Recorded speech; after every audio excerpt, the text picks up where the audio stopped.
Hello students, मैं Aakash Dandotiya, founder of Aakash super 30। Aakash super 30 की online classes में आपका स्वागत है एक बार फिर से। आज हम बात करने वाले हैं एक ऐसी चीज़ के बारे में जो हम सभी जानते हैं, जिसके बारे में बस सिर्फ और सिर्फ सुनी है लगभग लगभग, और इसके बारे में कंप्लीट नॉलेज अगर हो जाए तो बड़ा ही मज़ा आ जाएगा एक तरफा। तो इस वीडियो को बहुत अच्छे तरीके से सुना जाए और इसके जो इसको करने के सुनने के बाद में जो इंस्ट्रक्शन दिए जाएँ इसको याद करने के लिए, उनको अच्छे तरीके से फॉलो किया जाए तो आज आपका नॉलेज कुछ मिनटों के अंदर इतना शानदार हो जाएगा कि आपको लगेगा कि हाँ, आपने कुछ पढ़ा।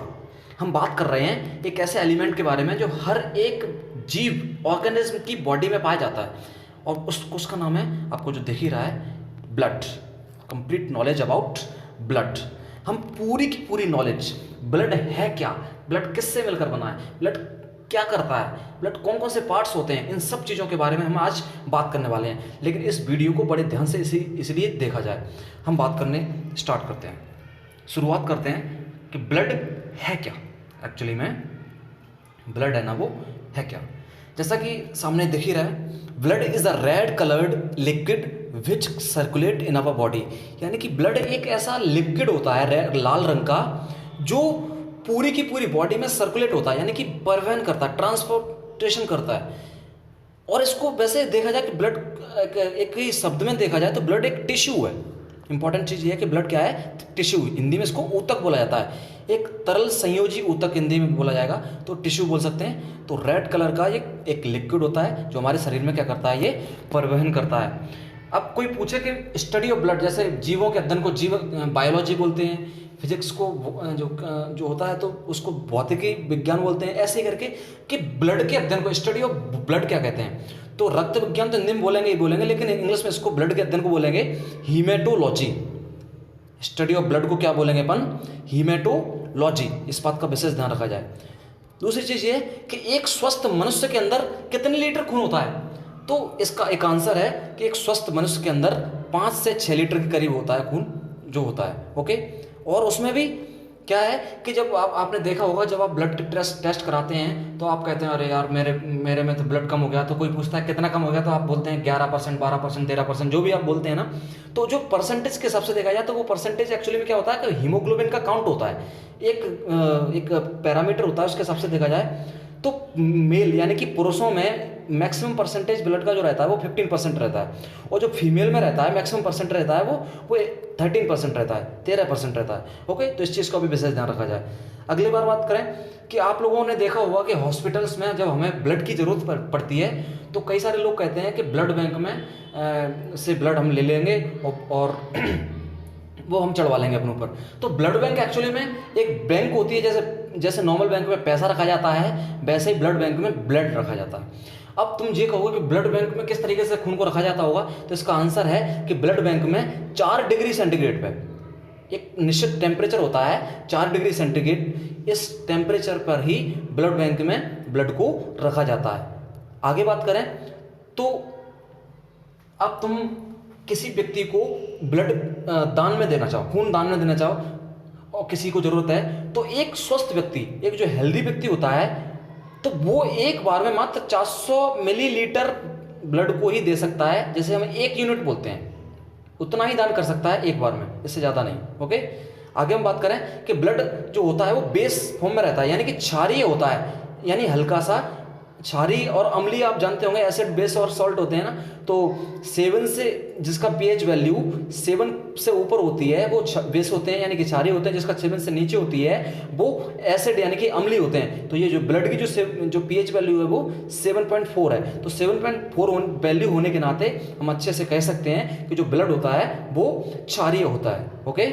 हम बात आगे करते हैं। तो ब्लड का, आप कोई भी व्यक्ति पूछता है, ये तो आपको पता रहता है, ज़्यादातर लोगों को पता है कि ब्लड का रंग लाल जो होता है, उसका रंग, उसका मतलब वो किस वजह से होता है, तो उसका मतलब आंसर है हीमोग्लोबिन की वजह से ब्लड का रंग लाल होता है।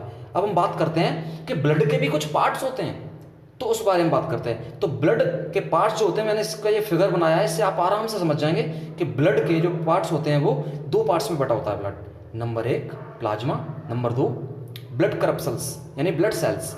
प्लाज्मा जो हिस्सा है वो 55% होता है ब्लड में, और जो ब्लड करप्सल्स यानी ब्लड सेल्स होते हैं वो 45% होती हैं। प्लाज्मा में क्या होता है कि 90% पानी होता है और 10% अन्य पदार्थ होते हैं। और ब्लड सेल्स जो होती हैं वो 3 प्रकार की होती हैं। एक तो रेड ब्लड सेल्स यानी कि लाल रक्त कणिकाएं, एक होती हैं व्हाइट ब्लड सेल यानी कि श्वेत रक्त कणिकाएं, और एक होती हैं प्लेटलेट्स यानी कि आप लोगों ने देखा होगा प्लेटें कम हो रही हैं, ज़्यादा हो रही हैं, तो वही वाली प्लेटलेट्स के बारे में बात कर रहे हैं। तो ये 3 चीज़ें हैं। अब हमें इन देखो, प्लाज्मा को भी ढंग से पढ़ेंगे, आरबीसी को भी ढंग से पढ़ेंगे, डब्ल्यूबीसी को भी ढंग से पढ़ेंगे, प्लेटलेट्स को भी ढंग से पढ़ेंगे, उनका क्या क्या काम होता है, कैसे कैसे ये काम करती हैं, इस पूरी चीज़ को अपन ढंग से पढ़ेंगे। इसलिए इस वीडियो को तन्मय होकर देखा जाए, उसके इंस्ट्रक्शन फॉलो किए जाएं। तो सबसे शुरुआत करते हैं रेड ब्लड सेल्स के बारे में। रेड ब्लड सेल्स बोले तो सफ़ेद रक्त कणिकाएं यानी लाल रक्त कणिकाएं यानी कि लाल। तो रेड ब्लड सेल्स के बारे में पूरी नॉलेज लेने के बारे में बात किया तो शुरुआत जन्म से ही करते हैं। तो इनका जन्म कहाँ होता है? तो जन्म होता है बोन मैरो यानी कि अस्थि मज्जा में। और दूसरी बात यह है कि अस्थि मज्जा में जन्म उसी मनुष्य के शरीर में होगा जो पैदा हो चुका है। जो गर्भ में बच्चा पल रहा होता है, बच्चा या बच्चे जो भी पल रहा होता है, उसमें जो आरबीसी का जन्म होता है वो प्लीहा और लीवर में होता है। ओके, अब हम बात करते हैं कि इनकी डेथ कहाँ होती है, यानी कि ये मृत्यु इनकी कहाँ होती है? तो इनकी मृत्यु होती है लीवर में।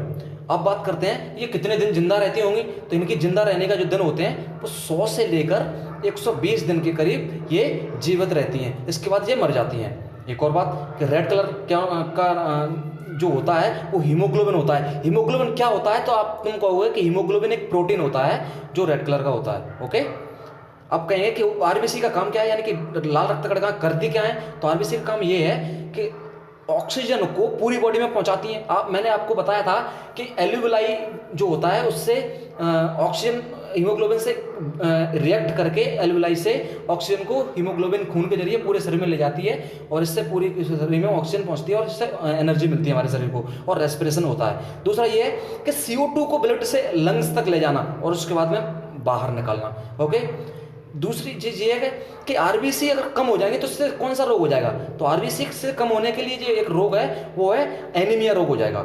एनीमिया यानी कि आरबीसी यानी कि खून की कमी हो जाना, तो आदमी पीला पड़ जाता है हल्का सा, तो उसको खून की कमी से बोले। अब जब आरबीसी हमने कर लिया तो मैं डब्ल्यूबीसी भी करना है भाई। तो डब्ल्यूबीसी क्या है कि इसका जन्म होता है बोन मैरो यानी कि लिम्फ नोड में भी होता है, बोन मैरो में भी होता है, 2 जगह जन्म होता है इसका। इसकी जो एज होती है वो 3 से 5 दिन ही होती है इसका, और ये खून में ही मर जाता है। दूसरा, एक बहुत मोस्ट इंपॉर्टेंट बात कि डब्ल्यूबीसी और आरबीसी का जो रेशियो यानी कि अनुपात होता है, तो इसका मतलब 600:1 होता है। इसको सही तरीके से समझने के लिए कि 600:1 क्या होता है, तो इसको सही तरीके से समझने के लिए हम ये कहेंगे कि आरबीसी अगर 600 है तो डब्ल्यूबीसी मात्र 1 हो गई। बस इतना समझ लो, आरबीसी अगर 600 है तो डब्ल्यूबीसी मात्र 1 होगी। ओके, अब बात करें कि डब्ल्यूबीसी की कमी से भी रोग होता है क्या? और तो वैसे बात, इससे पहले हम ये बात करते हैं कि डब्ल्यूबीसी में एंटीबॉडीज का निर्माण होता है, और ये एंटीबॉडी पता है क्या करती हैं? ये डब्ल्यूबीसी में एंटीबॉडी निर्माण करने के बाद ये शरीर को रोगों से लड़ने के लायक बनाती हैं, इम्यूनिटी पावर को ये बढ़ाती हैं। ओके, अब तो इसमें वर्क में देखा जाए तो डब्ल्यूबीसी का काम ही यही है कि शरीर को रोगों से लड़ना सिखाती हैं, यानी कि इम्यूनिटी पावर को बूस्ट करती हैं। इसलिए इसको पता है डब्ल्यूबीसी को क्या कहा जाता है? डब्ल्यूबीसी को सोल्जर्स ऑफ द बॉडी कहा जाता है, यानी कि बॉडी के ये सिपाही हैं। अगर ये नहीं होंगे तो तुम यूँ मान लो कि तुम्हें कोई सी भी बीमारी चाहे लग जाएगी। इसीलिए आप लोग ये चीज़ समझ लो कि हम लोगों को कोरोना इसीलिए से नहीं हो पा रहा है हमारे यहाँ पे, क्योंकि हमारी इम्यूनिटी पावर बहुत अच्छी है। इसका मतलब ये है कि हमारी जो डब्ल्यूबीसी है वो बहुत ज़्यादा अच्छे लेवल पे है, इसलिए ये कोरोना हमें नहीं हो पा रहा है। दूसरा ये है कि कमी से होने वाला रोग, यानी कि डब्ल्यूबीसी की कमी से, यानी कि जब ये कम हो जाएंगी तब इसकी कमी से कौन सा रोग होगा? तो इसका आंसर है हमारे पास ल्यूकीमिया।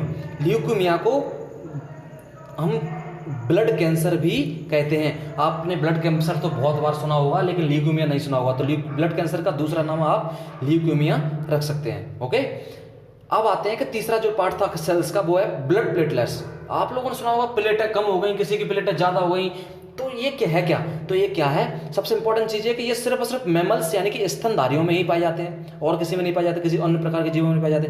दूसरा ये कि ये 1.5 लाख से लेकर 4 लाख तक पाए जाते हैं, यानी कि आपके 1.5 लाख, 1,40,000, 1,30,000 भी हैं तो आपको किसी प्रकार की कोई घबराने की जरूरत नहीं है। लेकिन इससे और नीचे जाते हैं तो हो सकता है कि आपको डॉक्टर्स के पास जाकर उसकी सलाह लेनी पड़े। ओके, तो इसका जो निर्माण होता है इसका निर्माण भी बोन मैरो में होता है, और इसकी एज होती है वो 2 से 4 दिन होती है। इसका काम क्या होता है? तो इसका काम होता है कि जब आपने देखा होगा जब हमारे शरीर कहीं से कट जाए, टूट टाट जाए, थोड़ा सा हल्का सा मतलब कट जाए, कट फट जाए, तो क्या होता है, उससे खून निकलने लगता है। सब लोगों के निकलता है भाई। तो जब खून निकलता है तो आप लोग ये देखते होंगे कि कुछ देर बाद 3 से 5 मिनट के अंदर खून रुकना अपने आप निकलना बंद हो गया।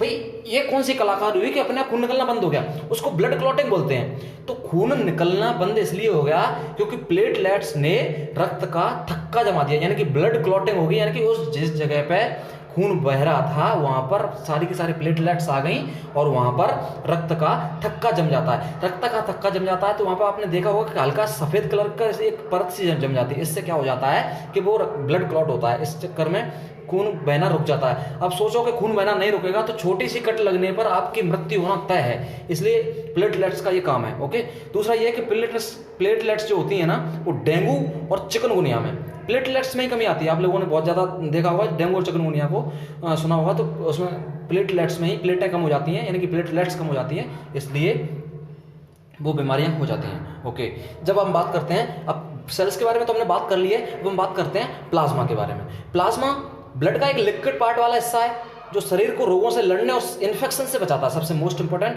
और शरीर की सुरक्षा करता है। इन्फेक्शन से, बहुत सारी चीज़ों से इन्फेक्शन ना हो, इससे हमारे शरीर की सुरक्षा करता है। अब बात करते हैं, अब कोई पूछे कि रक्त के काम क्या है, blood of function of blood क्या है, यानी कि खून का काम क्या क्या है, तो हम बात करेंगे कि खून सबसे पहले तो वही है कि ऑक्सीजन को और CO2 को पूरी बॉडी में ट्रांसपोर्ट करता है। ठीक है भैया।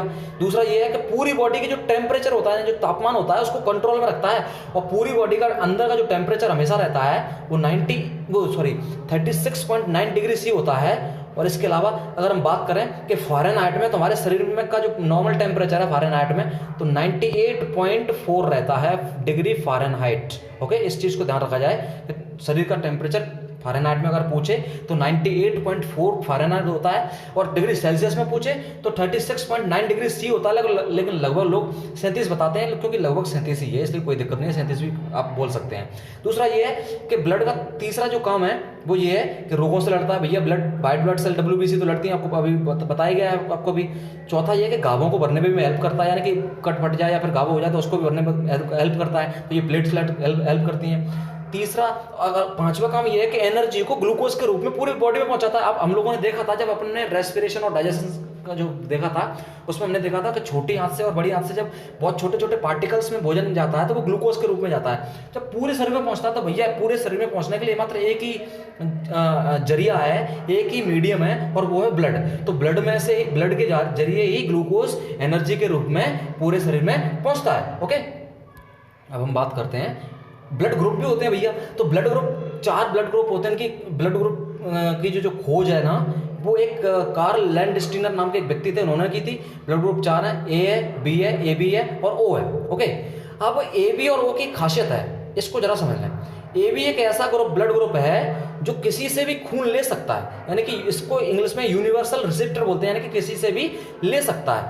और O जो खून है वो ऐसा है कि किसी को भी दे सकता है, और इसको इंग्लिश में यूनिवर्सल डोनर बोला जाता है। और इस तरीके से ये ब्लड पूरी तरह से कंप्लीट होता है। और मैं दावे के साथ कह सकता हूं कि मात्र अभी लगभग 14-15 मिनट का इस वीडियो में इतनी ज़्यादा नॉलेज मिल गई, जितनी नॉलेज आपको कहीं ना कहीं जब आप पढ़ते तो हो सकता है कि इतनी पूरी नॉलेज ना मिलती, क्योंकि ये पूरी की पूरी नॉलेज लगभग 2 से 3 किताबों से 2-3 घंटों में इकट्ठी करके सिंपल बनाकर आपको ये प्रोवाइड कराई गई है। इसलिए मेरा आपसे एक ही क्वेश्चन है, क्वेश्चन ये है कि ब्लड का पूरी जो कुछ भी तुमने अभी सीखा उसका तरीके से हेडिंग डालकर आप अपने दिमाग में बैठा लीजिएगा और मुझे दिखा दीजिएगा, ताकि मुझे लगे कि हाँ भाई ये जो टॉपिक है वो आपका हो गया है। और एक और बात कि आपसे मेरी एक रिक्वेस्ट है, और वो रिक्वेस्ट ये है कि इस चैनल को सब्सक्राइब करवाने में मेरी मदद कीजिएगा, ताकि ये नॉलेज बहुत ज़्यादा लोगों तक पहुँच सके। तो इसके लिए आपको कुछ नहीं करना है, आप